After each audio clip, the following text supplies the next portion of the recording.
Hi, everyone, and welcome to every episode of VeggieTales Reviewed.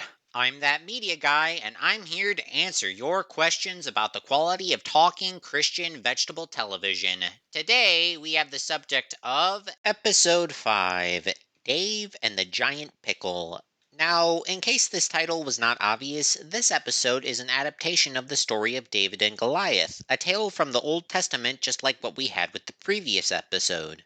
However, while that episode featured chocolate factory employees that were all instructed to bow down to a giant bunny, this episode presents a more faithful adaptation of Old Testament material. The giant pickle is actually named Goliath, the king's name is Saul, played by Archibald, and Dave, played by Junior, is a very common nickname for David. The antagonists are Philistines, the protagonists are Israelites, and Dave and his brothers, played by Jimmy, Jerry, and Tom from God Wants Me to Forgive Them, my mistake for saying that he did not appear in any episode past that one, are shepherds that shepherd actual sheep, marking the first appearance of a living creature that is not a piece of produce in the veggie world, not just objects in the shape of an animal in the previous episode. Heck, Dave even takes down Goliath with a slingshot, just like in the original story. The simplicity of this adaptation was intentionally done by Phil, since the past four projects and the next one took every ounce of effort that the team at Big Idea could possibly put out. And while that is understandable from a designer's perspective, it does make this episode less,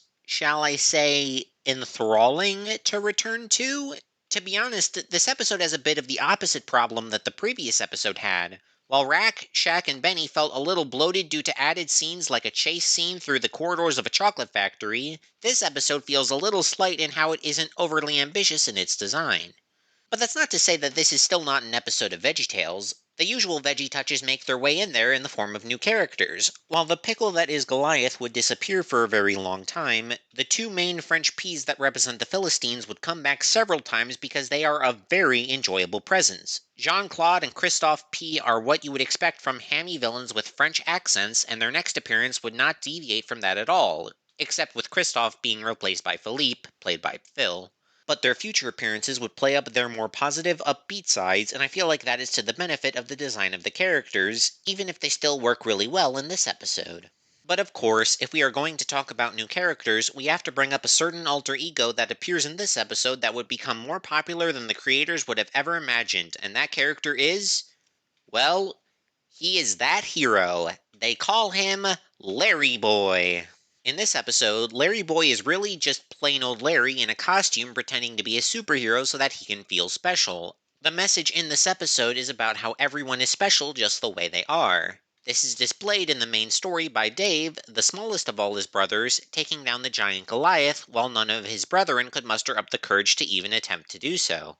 Oh, and he would later go on to become the king of all of Israel, which is super impressive for a little dude. I mean, I love Abraham Lincoln as much as the next guy who went to college in rural central Illinois, but he wasn't exactly lacking in the height department, if you catch my drift. But back on to Larry, even though he didn't need a superhero persona to be special, he realized that he could still dress up like Larry Boy if he so desired. And this ultimately led to several more episodes and even a spin-off series bearing his name for all of those who love the superhero with plungers on his head. Much to the dismay of Mike Naraki's voice after a recording session where he has to portray a gruff version of Larry who screams a lot.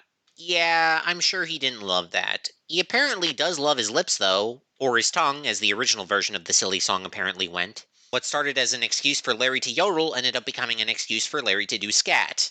And look at a picture of Sonny Bono. Watch the behind the scenes for the context on that, but long story short, it was originally Newt Gingrich. And that is Silly Songs with Larry, folks. This one is considered to be a favorite, and while I think it was one of my favorites as a kid, I think I prefer Larry's later attempt to yodel as an adult, even if this song does have the better instrumentation to me. And that is Dave and the Giant Pickle. Overall, this episode kind of feels like a victory lap. In case you don't know, VeggieTales was not profitable for its first few years, but 1996 was the first year where the veggies brought in the dough, and this episode feels celebratory in how it's a nice and simple piece that ended up becoming one of Phil Vischer's favorites, if only because it didn't take the will of an elephant to produce.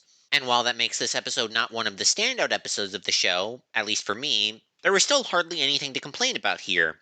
Well, except for how Goliath's character design actually really scared me as a kid, to the point where I avoided watching this episode for years and would look away whenever he showed up during the theme song. But that's probably less of a complaint and more just me being a wuss as a kid. So ultimately, this is yet another fresh episode to add to the successful collection that is quickly piling on. As this is the 5th episode of the show, we are now officially 1/10 of the way through the series. We have now concluded the humble beginnings and are now heading into the territory where veggies become the next big thing for kids, and the series is going to take full advantage of it. Is that for better or for worse? You'll just have to wait and see. This has been the 4th episode of every episode of VeggieTales Reviewed, where my goal is to review the entirety of the series designed to let everyone know that God made them special and He loves them very much. Tune in next time to hear me talk about a very silly sing-along. Well, I guess those kinds of videos were big in the 90s, and VeggieTales is definitely an appropriate show to do that with, so maybe the victory lap isn't over just yet. But anyways, until then, thank you so much for watching. Click the red button to subscribe, and have a fantastic rest of your day doing... Well, oh, hold on a second. You can't end your review like that. Who are you? Why, isn't it obvious by my character design and cooler complexion? I am the anti-media guy, and I am here to be your conscience, much to your dismay. Oh, that's just wonderful. What brings you onto the countertop today? Oh, don't act like you aren't aware with what your next review is going to be and all. What, the song compilation? So you say, but the next episode in the lineup is actually episode 6, The Toy That Saved Christmas. Yeah, I know, dude. I researched all of this stuff beforehand. Well, if you know it, then why don't you do it? Because it isn't Christmas time yet. It's still the summer up here in the north. I don't want to give my viewers a festive video when it is not the season. Oh, so you're choosing to compromise the order just because it doesn't look like Christmas yet? You know that stores are going to start showcasing decorations immediately following the 4th of July, right?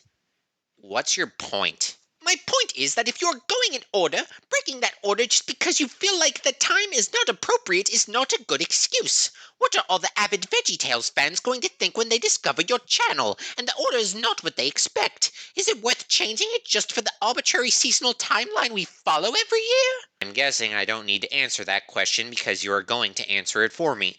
Of course! The answer is no! Absolutely not! And besides, given your current upload schedule, it might be Christmas time by the time you can actually be bothered to get the next review out, if it isn't already past. Well, if you're going to be snarky about it, then no, I'm not going to do what you say because this is my show and I don't have to follow your lead. Oh, I knew you would say that, so I brought along something that might make you want to reconsider. Or should I say, someone that is really fruity and uber annoying. Oh, the annoying orange? Yeah, you're not gonna get me with that, dude. I was the biggest annoying orange fan in the 6th and 7th grade, so I am immune to whatever he can throw to me. First off, it's throw at me, and second, you were an avid annoying orange fan as late as middle school? If you haven't figured out by now that I wasn't exactly a normal kid, I really don't know what to tell you. Well, it doesn't matter, because his quips are not what I had in mind, but rather the consequences of his actions. Yeah, like that's going to...